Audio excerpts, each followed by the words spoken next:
Baru ada persuasi. Persuasi itu jenis paragraf yang mengajak, ya, mengajak. Contohnya,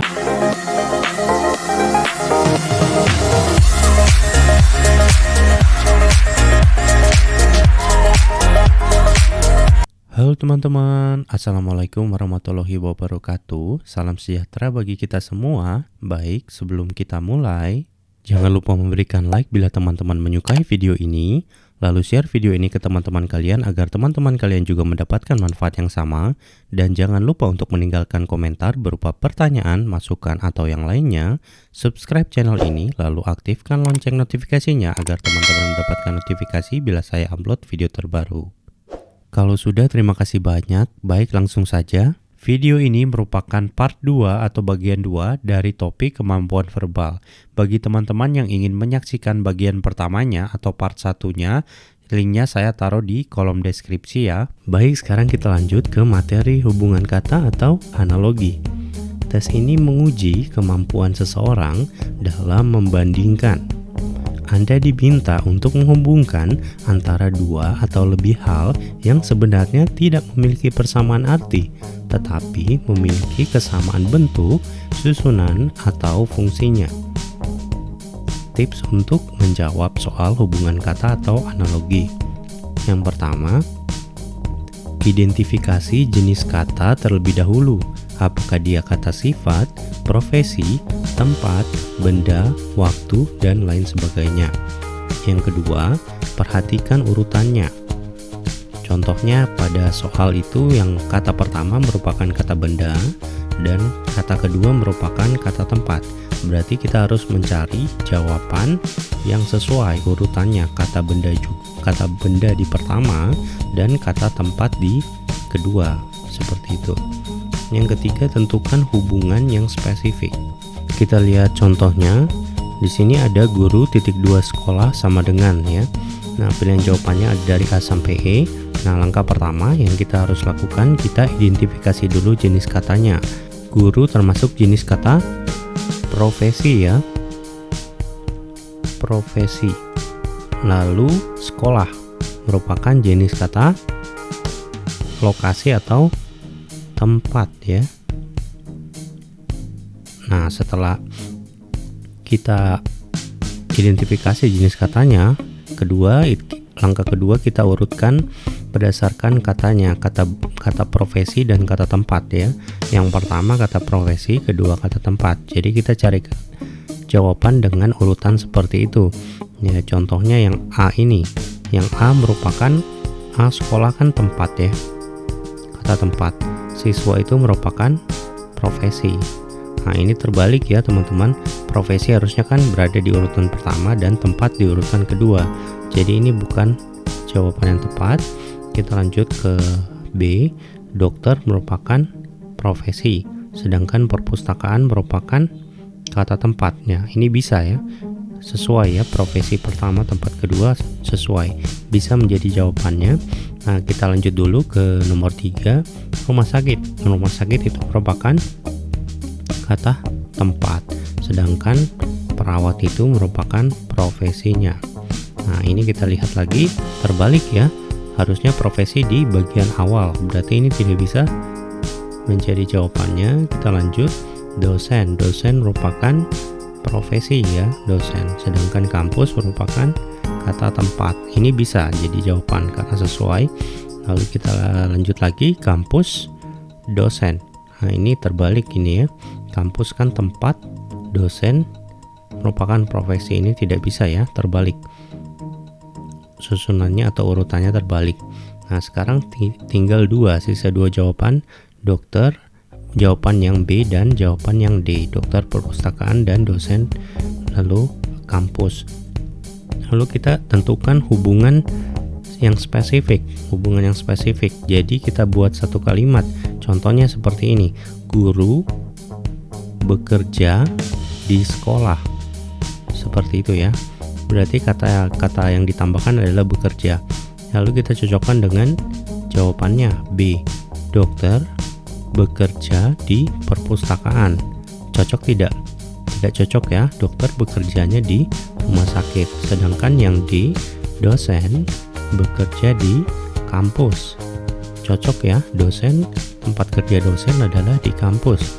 Berarti bukan jawaban yang B. Jawaban yang benar adalah yang D. Seperti itu. Kita lanjut ke pemahaman wacana.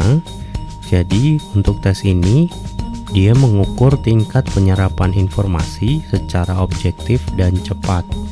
Jadi menuntut kita untuk dapat memahami suatu wacana atau paragraf secara menyeluruh. Kira-kira ide pokoknya apa, atau secara garis besar paragraf atau wacana itu bercerita tentang apa. Seperti itu.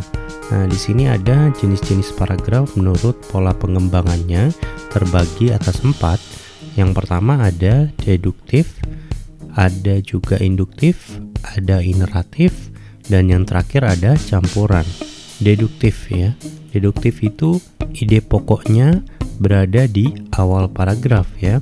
Jadi pada awal paragraf itu sudah ada ide pokok atau kalimat utamanya, lalu dilanjutkan dengan kalimat penjelas setelahnya. Yang kedua ada induktif. Induktif itu ide pokok berada di bagian akhir paragraf ya.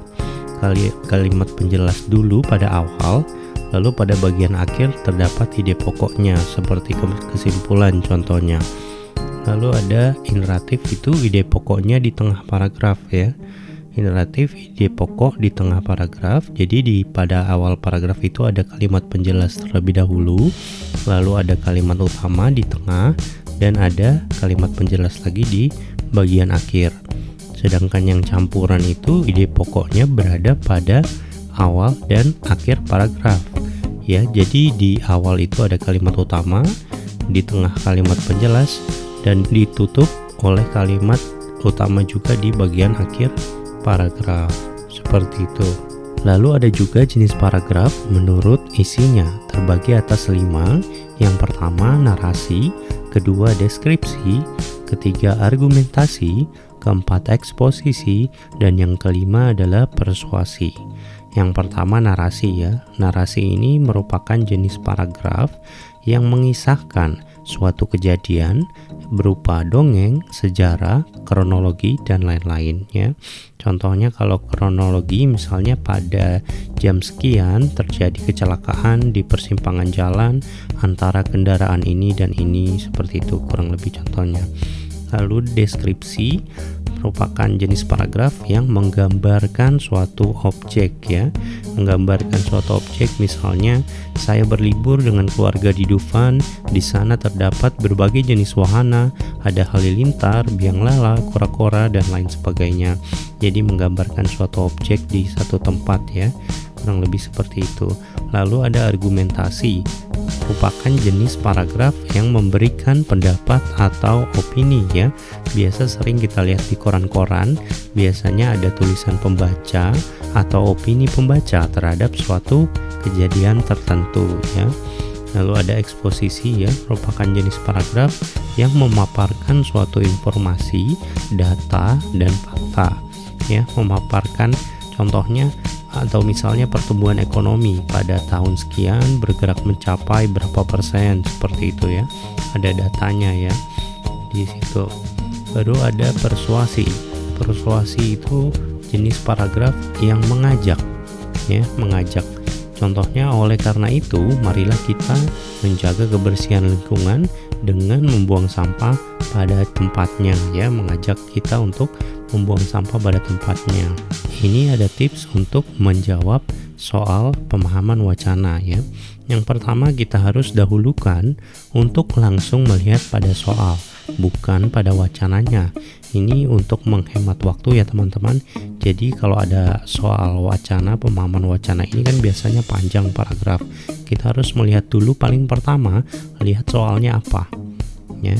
Yang kedua itu dahulukan membaca wacana paragraf paling atas, lalu ke paling bawah. Minimal bisa diketahui jenis tulisan atau gambaran besar dan pokok pikirannya ya. Jadi setelah kita baca pada soalnya, lalu kita baca paragrafnya di bagian atas saja, lalu ke bawah ya, tidak usah semua. Setidaknya kita bisa memahami garis besar dari paragraf tersebut gambarannya seperti apa. Lalu ketiga, lihat kata kunci pada soal. Kemudian cari kata kunci tersebut pada tiap paragraf dengan cepat ya. Setelah baca paragraf atas dan bawah, kita langsung cari kata kuncinya. Kan tadi soal sudah dilihat di bagian pertama, langsung cari kata kuncinya dengan cepat ya. Itu lebih akan menghemat waktu teman-teman dalam menjawab soal pemahaman wacana. Kalau video ini bermanfaat, jangan lupa memberikan like bila teman-teman menyukai video ini, lalu share video ini ke teman-teman kalian agar teman-teman kalian juga mendapatkan manfaat yang sama, dan jangan lupa untuk meninggalkan komentar berupa pertanyaan, masukan, atau yang lainnya. Subscribe channel ini, lalu aktifkan lonceng notifikasinya agar teman-teman mendapatkan notifikasi bila saya upload video terbaru. Terima kasih telah menyaksikan video ini, dan sampai jumpa pada video berikutnya.